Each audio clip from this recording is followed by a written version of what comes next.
Friend, good morning. कैसे हैं आप लोग? मुझे उम्मीद है कि बहुत ही अच्छे होंगे। तो चलिए, मैं आज आपके लिए फिर बीएड क्लास का अगला वीडियो लेकर के उपस्थित हूँ। मैं अभी C6 लेकर के आपके पास C6 का दूसरा वीडियो, जिसमें यूनिट 1 का ही VVI टॉपिक, ठीक है, क्योंकि एग्ज़ाम में एक यूनिट से 2 क्वेश्चन पूछा जाता है। उस यूनिट से 2 क्वेश्चन पूछने की वजह से मैं आपको ये दूसरा वीडियो आपके पास उपलब्ध करा रहा हूँ, जिसमें हमको जेंडर के बारे में जानना है। किसके बारे में जानना है? जेंडर के बारे में। जेंडर क्या है, ठीक है। तो अभी तक अगरचे आप मेरे channel learning point by MD Ashraf sir पे नए हैं तो प्लीज़ आप मेरे channel learning point by MD Ashraf sir को सब्सक्राइब कर दे, वीडियो को लाइक कर दे और दोस्तों तक शेयर करना ना भूलें। तो मैं अभी आपको जो के बारे में बताऊँगा, जेंडर क्या है, जेंडर की परिभाषा क्या है, प्रकार, जेंडर के बारे में लिंग को निर्धारण करने वाले कौन कौन से तत्व हैं, लिंग की विशेषताओं का वर्णन करें, तो इसके बारे में मैं आपको बताऊंगा, ठीक है। तो आप इस वीडियो में लास्ट टू लास्ट तक बने रहें। आपको अगर से वीडियो अच्छा लगे तो लाइक, शेयर, कमेंट तो हर हाल में करें। अच्छा लगे फिर भी, नहीं लगे फिर भी, जो सजेशन देना हो उसे सजेशन देने की कोशिश ज़रूर करें। तो देखें कि क्वेश्चन कह रहा है कि लिंग की अवधारणा क्या है। लिंग की अवधारणा क्या है? परिभाषा, प्रकार, लिंग को निर्धारण करने वाले तत्व एवं लिंग की विशेषताओं का वर्णन करें। क्वेश्चन में है कि लिंग की अवधारणा क्या है, मतलब लिंग किस प्रकार से लिंग को बांटा गया है, उसके बारे में जानेंगे।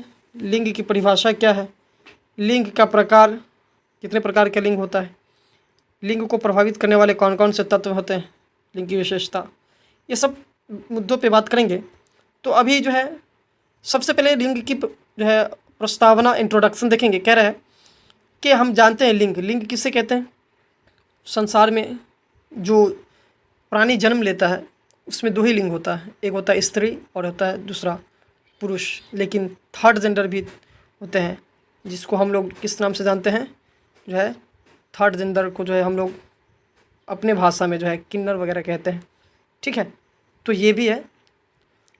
तो इसके बारे में अभी हम पढ़ेंगे कि हम जानते हैं कि लिंग सामाजिक लक्षणों, महिला एवं पुरुषों अथवा बालक एवं बालिकाओं के मध्य संबंध को दर्शाता है।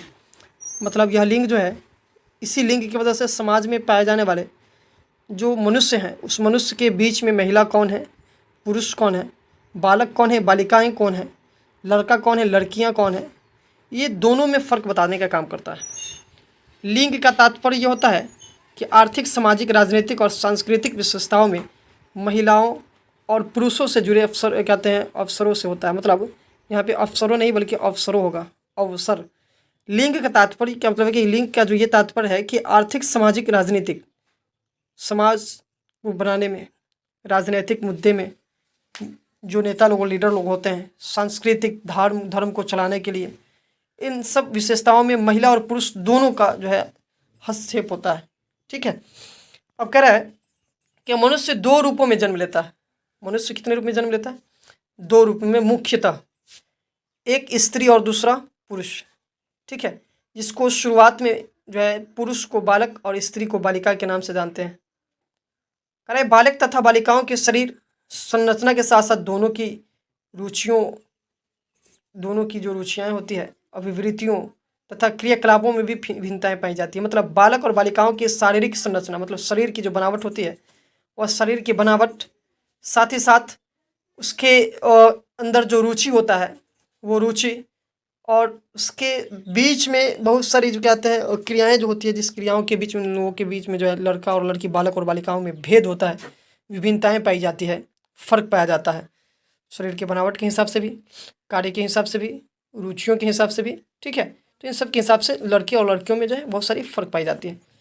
आगे है कि लिंग विस्तृत सामाजिक एवं सांस्कृतिक प्रसंग का एक भाग है। मतलब लिंग यह एक बहुत बड़ा समाज का यह क्या है, भाग है, जिसमें समाज को सुचारू रूप से चलाने के लिए, संस्कृति व्यवस्था को सुचारू रूप से चलाने के लिए लिंग की जरूरत पड़ती है। मनुष्य के अंदर जो भिन्नताएं पाई जाती है स्त्री और पुरुष के रूप में, उसकी बहुत बड़ा महत्वपूर्ण भूमिका समाज और संस्कृति दोनों के बीच में होता है। सामाजिक एवं संस्कृति विश्लेषण से संबंधित अन्य महत्वपूर्ण मापदंड, वर्ग, जाति, निर्धनता, अस्त्र, जाति समूह तथा आयु इसमें शामिल होता है। मतलब इसी में इसी जेंडर के तहत जो है समाज के अंदर सांस्कृतिक जो विश्लेषण होता है, सो मापदंड जो होता है, जाति प्रथा, ये सब जो है समूह इस लिंग के आधार पे ही जो है, लिंग की वजह से ही ये सब जो है बातें जो है देखी जाती है। लिंग के अंदर ही ये सब शामिल होता है, चाहे जाति के अनुसार हो, मापदंड के अनुसार हो, ठीक है। समाज में जो सांस्कृतिक जो है रीति रिवाज है, उन सब में जो है लिंग का जो है अहम भूमिका होता है। आगे है कि लिंग का अर्थ एवं परिभाषाएं क्या होती है। हम जानते हैं कि लिंग के बारे में अब हम सभी आदमी पहले से जानते हैं कि लिंग का क्या अर्थ होता है, लिंग की परिभाषाएं क्या होती है। लिंग जो होता है मुख्यतः किसी भी समाज का सबसे महत्वपूर्ण सिद्धांत जो है, एक संगठन है, सिद्धांत का एक संगठन है।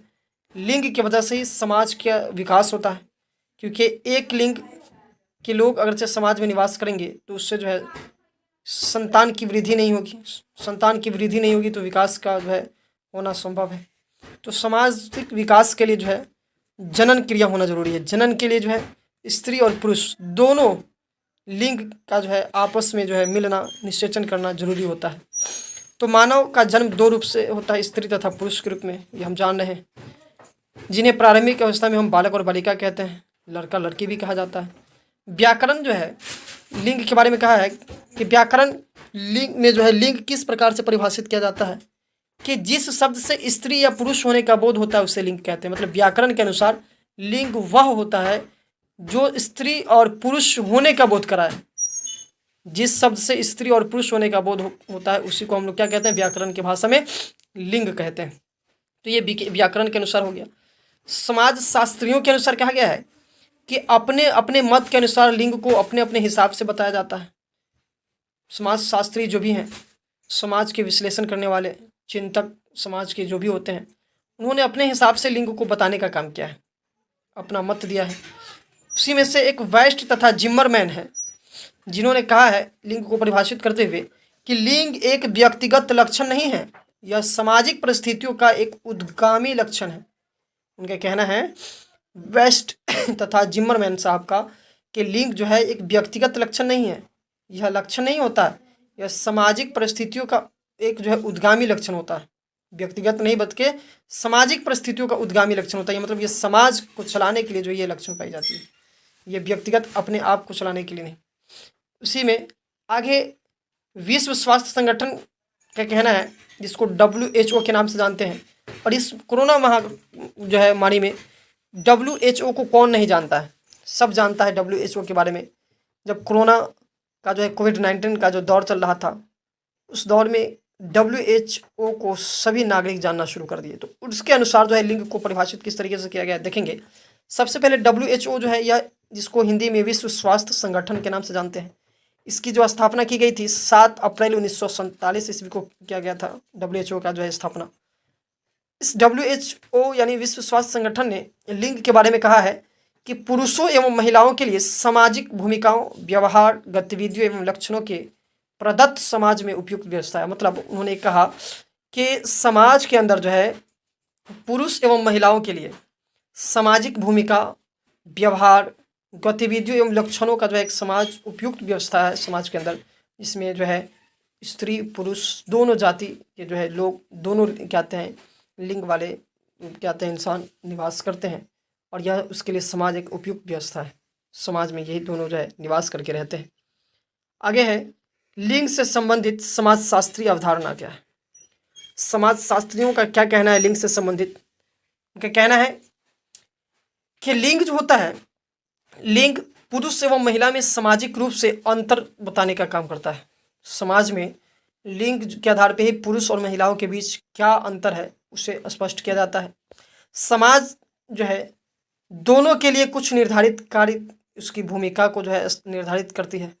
समाज के द्वारा जो है स्त्री लिंग के लिए अलग अलग जो है कार्य है, पुल्लिंग के लिए वो अलग कार्य है। कहा जाता है कि स्त्रीलिंग जो होती है घर के अंदर जो है के कार्य को संभालती है, पुल्लिंग जो है जो होते हैं वो बाहर के कार्यों को संभालते हैं। तो समाज के अनुसार जो है इसमें फ़र्क बताया गया है और उसके कार्य भी अलग अलग निर्धारित किए गए हैं लिंग के आधार पर। दूसरा है सेक्स। इसके आधार पर कहा गया कि जैविक रूप से महिला एवं पुरुष में अंतर सेक्स के माध्यम से किया जाता है। मतलब जैविक बायोलॉजिकल जो है हिसाब से देखा जाए, बायोलॉजी के हिसाब से जीव विज्ञान के हिसाब से जब देखेंगे तो महिला और पुरुष में अंतर जो होता है सेक्स के माध्यम से किया जाता है। पुरुष एवं महिलाओं में जनन अंग जो होता है, जनन अंग जिसको कहते हैं, ये जनन अंग एवं शरीर में अंतर होते हैं। मतलब पुरुष और महिलाओं में जो है जननांग जो होता है उसमें जो है, जिसको हम लोग गुप्तांग के नाम से भी जानते हैं, उसके बीच में जो है अंतर पाया जाता है, फर्क पाया जाता है। ये किसके हिसाब से? सेक्स और जीव विज्ञान के हिसाब से। यह गुण लड़कों व लड़कियों में विशेष रूप से जो है कब दिखाई देता है? तो किशोरावस्था में। जब लड़के एवं लड़कियां जब किशोर अवस्था में जो आ जाती है या आ जाते हैं तो उस समय जो है ये जो है सेक्स के लिए जो अंग होता है, जो अंग जो है पूर्ण रूप से दिखाई पड़ता है, प्रत्यक्ष रूप से। ठीक है, तो ये इससे जो है क्या कहता है, समाजशास्त्री ने इसके जो है लिंग की अवधारणा को इस प्रकार से व्यक्त किया है। आगे प्रतिसत्तात्मक कह रहा है कि प्रतिसत्तात्मक एक ऐसी सामाजिक व्यवस्था है जिसमें महिला की तुलना में पुरुष की अधिक केंद्रीय भूमिका होती है। मतलब प्रतिसत्तात्मक के बारे में मैं आपको इससे पहले जो वीडियो डाला था उसमें मैं पूरे तरीके से जो बता दिया था कि प्रतिसत्तात्मक का अर्थ होता है पिता के द्वारा किए जाने वाले शासन को प्रतिसत्तात्मकता कहते हैं। ठीक है, ये प्रतिसत्तात्मक जो है इसमें कहा जा रहा है कि इसमें जो होता है, इस व्यवस्था में, जिस समाज में प्रतिसत्तात्मक व्यवस्था होती है उसमें जो है महिलाओं की जो भूमिका होती है वह पुरुषों से कम होता है। इस सामाजिक व्यवस्था में पुरुष को ही निर्णय लेने का अधिकार होता है तथा इस ही कहते हैं व्यवस्था में, इसी सामाजिक व्यवस्था में महिलाएं जो होती है जो है मतलब उसकी स्थिति, महिलाओं की स्थिति मुख्य नहीं रहता है, गौण रहता है, छुपी भी रहती है। इसी अवस्था में महिलाएं जो होती है पुरुषों पर आश्रित होते हैं। सभी कार्य को करने के लिए घर की वस्तुएं, जमीन जायदाद आदि पुरुषों के नाम से जो है प्रीतात्मक जो है अवस्था में पाया जाता है। तो ये है प्रीतात्मक अवस्था, जिसके हिसाब से जो है जेंडर के हिसाब से जो है बंटवारा किया गया है, यह अवधारणा है। कह रहे हैं कि प्रीतात्मक सामाजिक व्यवस्था में बच्चों की पहचान के लिए जो है पिता के नाम से जो है लोग जानते हैं, पहचानते हैं, बच्चों की पहचान करते हैं। इसके बारे में लिखा गया कि प्रीतात्मक सामाजिक व्यवस्था में बच्चों की पहचान भी पिता के ही नाम से होता है तथा विवाह के बाद जो है महिलाओं का उपनाम भी क्या होता है, बदल जाता है, अलग हो जाता है, चेंज हो जाता है। जैसे महिलाएं जो होती है पहले विवाह से पूर्व जो है अपने पिता के नाम से जानी जाती है, लेकिन विवाह के बाद जो है अपने पति के नाम से जानी जाती है। तो ये पितृत्मक जो है अवस्था में जो है प्रीतात्मक अवस्था के अंदर जो है ये पाई जाती है। ठीक है, ये तो ये जो है गया कहते हैं पितृसत्तात्मक अवस्था जो है जिसके अंदर ये सब पुरुषों का जो है वर्चस्व ज़्यादा होता है।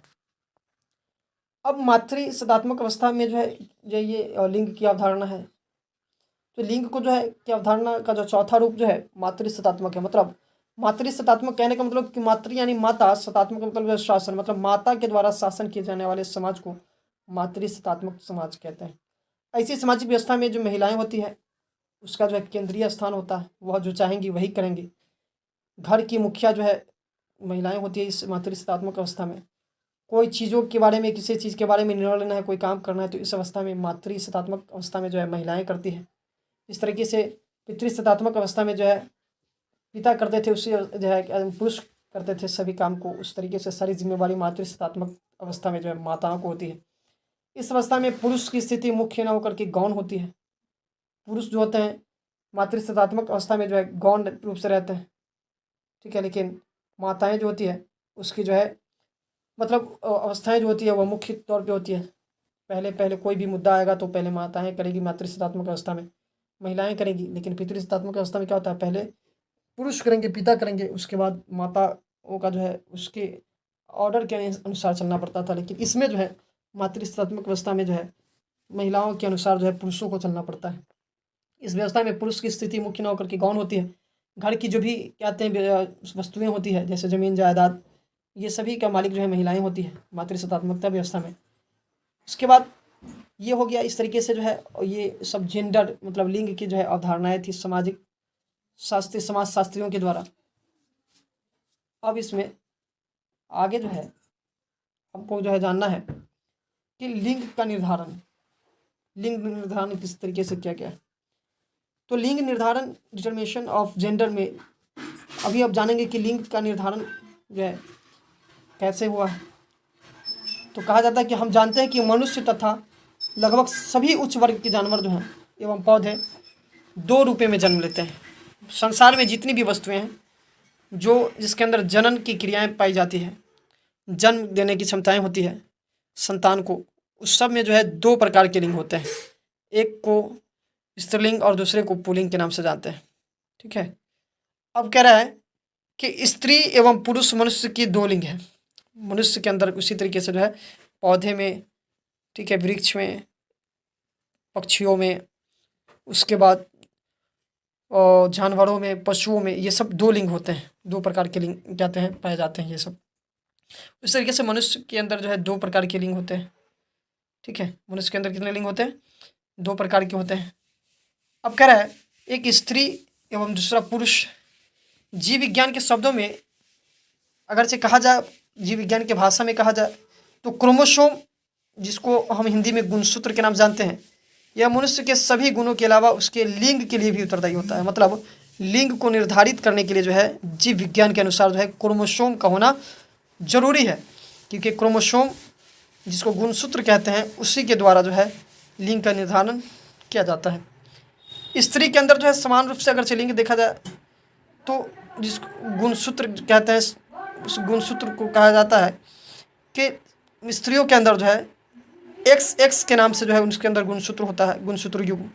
लेकिन पुरुषों के अंदर जो होता है यही XY के रूप में गुणसूत्र युग्म पाया जाता है। उसी के बारे में इसमें स्पष्ट करने के लिए मैंने इसमें लिख दिया है कि स्त्री में जो 22 होता है वो ऑटोसोम होता है। ठीक है, जो पौधों के अंदर भी पाया जाता है।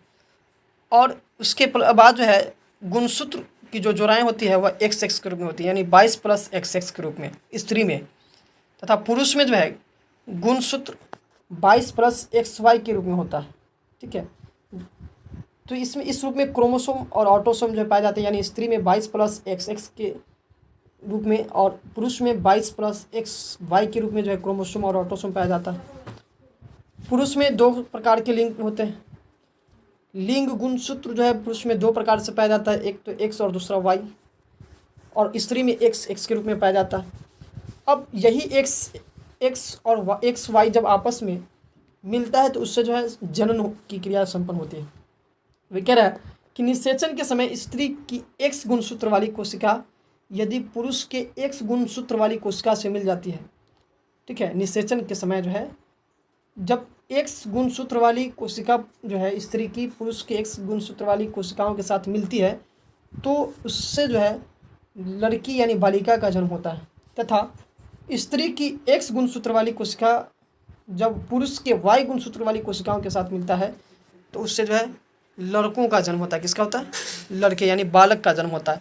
तो आपको ये जानना जरूरी था, ये सीटेट और स्टेट में भी पूछा जाएगा कि लड़कों के जन्म होने के लिए जो है किस गुणसूत्र की आवश्यकताएं पड़ती है लिंग के आधार पे। तो लड़कों को जन्म होने के लिए जो है महिलाओं की X गुणसूत्र और पुरुषों के Y गुणसूत्र की ज़रूरत पड़ती है। जब यह X और Y जब आपस में मिलता है तो जाकर के लड़कों का जन्म होता है, और XX जब आपस में मिलता है तो लड़की का जन्म होता है।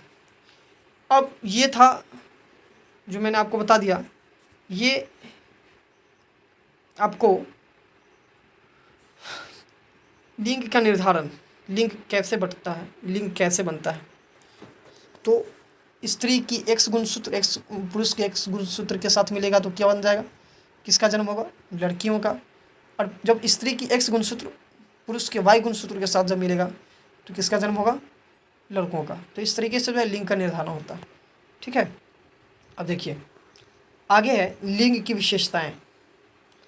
लिंग की विशेषताएं, लिंग की विशेषताएं किस प्रकार से? कह रहे कि लिंग जो है, लिंग के बारे में हम अभी तक जान गए कि लिंग क्या होता है, लिंग की परिभाषाएं क्या है, लिंग की अवधारणा को जो है किस तरीके से जो है इस लिंग का जो है उत्पन्न होता है, लिंग को जो है कैसे निर्धारित किया जाता है। अब ये जो लिंग है इस लिंग की विशेषता को जानेंगे। तो लिंग की विशेषता को जानने से पहले लिंग के बारे में हम तो जान लिए। अब इसमें कह रहा है कि लिंग की विशेषताएं बहुत कुछ स्त्री पुरुष के व्यवहार के विचार पे भी होता है, संस्कृति के अनुसार से भी होता है। जिस प्रकार के समाज में उसका रहन सहन होता है उसी प्रकार की उसकी विशेषताएं जो है लिंग के अंदर पाया जाता है। लिंग की विशेषताएं मुख्य रूप से दो रूपों में विभक्त करके जो है स्पष्ट किया जाता है। एक तो लिंग जो पुरुष के अंदर पाया जाता है उसको पुल्लिंग कहते हैं, और दूसरा लिंग जो स्त्री के अंदर जो पाया जाता है उसको स्त्रीलिंग कहते हैं। अब पुरुष के अंदर जो लिंग पाया जाता है, जिसको पुरुष लिंग, जिसको पुल्लिंग के नाम से भी जानते हैं, उसकी क्या विशेषता है उसके बारे में चर्चा करेंगे। तो पुरुष के अंदर पाए जाने वाले जो लिंग होता है वह कह रहा है कि पुरुष किसी भी कार्य के प्रति अधिक सक्रिय होता है। मतलब पुल्लिंग जो होता है, पुरुष लिंग जो है, उसमें उसकी विशेषताएं है कि पुरुष जो है किसी भी कार्य के प्रति जो है अधिक सक्रिय, मतलब बहुत जो है क्या होता है कि उसके ऊपर जो है सक्रियता के साथ जो है, मतलब बहुत ज़्यादा तेज़ी के साथ जो है उस काम को करते हैं, किसी भी काम को। पुरुष में सत जो है सशक्त प्यार निहित होता है। यहाँ पे सत नहीं बल्कि सशक्त होगा। पुरुष के अंदर जो है सशक्त प्यार निहित होता है। पुरुष में चिंतन एवं साहस जैसे गुण पाए जाते हैं। पुरुष जो है चिंतन भी करते हैं, उसके अंदर साहस, हिम्मत भी होता है। पुरुष में रचनात्मक या सृजनात्मकता की भावनाएं पाई जाती है। पुरुष के अंदर जो है किसी भी चीज़ को बनाने और उसको सुसज्जित करने, खूबसूरत रूप में ढालने की जो है उसके अंदर भावनाएं उत्पन्न होती रहती है।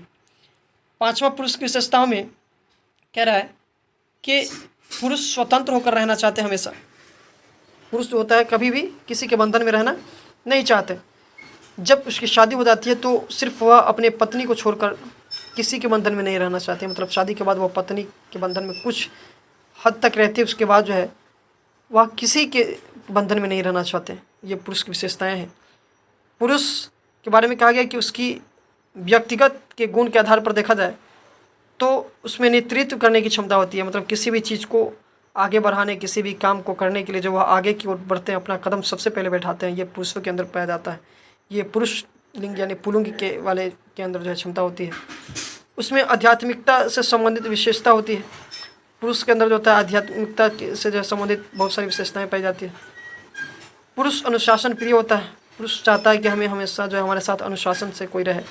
अनुशासन बनाए रखने में जो है पुरुष जो है ज़्यादा उससे जो है लगाव रखते हैं, अनुशासन वाले समाज से, यानी अनुशासन को महत्व देते हैं पुरुष। पुल्लिंग ही प्रगतिशील एवं इच्छा कहते हैं दृढ़ इच्छा पाई जाती है। मतलब पुल्लिंग के अंदर जो है, पुरुष के अंदर जो है किसी भी कहते हैं प्रकार के जो है बड़ी बड़ी जो है क्यों ना ख्वाहिशें हो, तमन्ना है, वो सब पाई जाती है पुरुषों के अंदर। उसकी जो कहते हैं पुरुष में जो है इच्छा जो होती है प्रगतिशील होती है। तो ये सब पुरुषों के अंदर विशेषताएं पाई जाती है। अब पुरुष के अंदर ये सब विशेषताओं के बाद स्त्रीलिंग जो है, जो स्त्रियों में पाई जाती है, उसकी क्या विशेषताएं हैं तो देखेंगे कि स्त्री को समय के साथ अपने आप को परिस्थितियों के अनुकूल ढलना पड़ता है। उसके अंदर जो है अपने आप जो है परिस्थिति बदलने पर जो है वो क्या करती है, अपने आप जो है नए अनुकूल व्यवस्था में जो है ढल जाती है परिस्थिति को देख करके। जैसे अगर से देखा जाए तो पहली बार कोई लड़की जब शादी के बाद ससुराल जाती है तो अपने मैके की परिस्थिति को जो है भूल करके अपने जो है ससुराल की परिस्थितियों में उनको ढलना पड़ता है, क्योंकि उससे ससुराल की संस्कृति एवं परंपरा जो अलग होती है। जब वह लड़की शादी होकर के अपने घर जाती है ससुराल, तो वहाँ की जो परंपराएं होती है वो अलग होती है, लेकिन घर की जो परंपराएं पहले वाली थी अपने पिता के यहाँ की वह अलग थी। तो अब जो है उसे ससुराल वाले परंपराओं में जो परिस्थितियों में ढलना पड़ेगा। तो ये स्त्री जो होती है अपने आप जो है परिस्थितियों के अनुसार वह ढलना जानती है। अब करें कि स्त्री में भाईचारा एवं सहयोगी की भावना अधिक होते हैं। मतलब स्त्री के अंदर जो भाईचारा रखना, किसी से लगाव रखना, किसी को सहयोग करने की जो अधिक भावनाएं होती है। स्त्री में परिश्रमी, स्त्री के अंदर जो होता है आपको परिश्रमी स्त्री जो है बहुत परिश्रम करती है, बहुत मेहनत करती है, क्योंकि घर के सभी कामों को उसे ही करना पड़ता है। वो दिन रात 24 घंटों जो है मेहनत करती रहती है। तो स्त्री जो होती है जिसमें स्त्रीलिंग पाया जाता है वह जो है बहुत मेहनती होती है। स्त्री में शिष्टाचार के गुण होता है। स्त्री में निस्वार्थ प्यार एवं परिश्रमशीलता जैसी विशेषताएं होती हैं। मतलब स्त्री के अंदर जो निस्वार्थ वो प्यार करती है बिना किसी को जांचे परखे। उसके अंदर जो है परिश्रम की जो है मतलब बहुत सारी जो है करने की जो है परिश्रमशीलता जो है पाई जाती है, वो मेहनती होती है। स्त्री में सहनशीलता मतलब कुछ सहने की, ग्रहणशीलता उसको जो है करने की जो है क्षमताएँ होती हैं। स्त्रियों में एक दूसरे से बहुत जल्दी मित्रवत व्यवहार भी हो जाता है। स्त्रियां जो है वह एक दूसरे से बहुत जल्दी क्या कर लेती है, दोस्ती भी कर लेती है। साथ ही साथ उसके अंदर जो है कूटनीति का भाव भी होता है। स्त्री जो है कोई भी काम करेगी तो चुपचाप रह करके एक ही मरतबा जो है अचानक वो बोलती है, इसी को कूटनीति कहते हैं। मतलब चुपचाप अपने नीति को जो है तैयार करना, नियम को जो है अपने आप को विजयी होने के लिए जो नियम तैयार किया जाता है उसी को कूटनीति कहते हैं। तो ये सब स्त्रियों के अंदर पाया जाता है। तो अभी स्त्री और पुरुष के विशेषताएं, स्त्रीलिंग और पुल्लिंग की विशेषताएं थी। अब देखेंगे लिंग के प्रकार। तो लिंग के जो प्रकार है, जेंडर, कुछ टाइप्स ऑफ जेंडर जो है यह 3 प्रकार से होते हैं। लिंग के निम्नलिखित 3 प्रकार होते हैं। एक को पुरुष लिंग जिसको कहते हैं, पुरुष लिंग को ही हम लोग पुल्लिंग के नाम से जानते हैं, जिसको मैस्कुलिन जेंडर के नाम से कहते हम इंग्लिश में जानते हैं। दूसरा स्त्रीलिंग जिसको फेमिनिन जेंडर के नाम से जानते हैं। तीसरा तृतीय लिंग जो किन्नर के अंदर पाया जाता है, जिसको थर्ड जेंडर के नाम से जानते हैं। अब ये पुल्लिंग क्या है, जिसको पुरुष लिंग कहते हैं, इसको डिफाइन करेंगे। कह रहे कि जो लिंग पुरुष जाति का बोध कराता है उसे हम लोग पुल्लिंग कहते हैं। हम लोग ग्रामर व्याकरण में भी पढ़ते हैं। जाति का बोध उसके शरीर के हिसाब से होता है, पुरुष जाति का बोध हो या स्त्री जाति का, उसके शरीर की बनावट के हिसाब से, उसके रहन सहन, उसके कार्य के को देख करके, ये सब चीज़ें जो है देखने के बाद जो है पुरुष का जो है मतलब वो जो है पहचान होता है। पुरुष जो होते हैं स्त्रियों की अपेक्षा अधिक कठोर होते हैं, उसका विचार आध्यात्मिक होता है। पुरुष के अंदर रहन सहन एवं कार्य भी अलग होते हैं। मतलब पुरुष जो है अपने रहने का जो है तरीका जो है स्त्री से अलग जो है अपनाते हैं। कोई भी काम जो करते हैं वो पुरुष अपने जो है अनुसार करते हैं, स्त्री के अलग करते हैं, इसके अनुसार जो है स्त्री से अलग प्रकार के जो है वो काम करते हैं।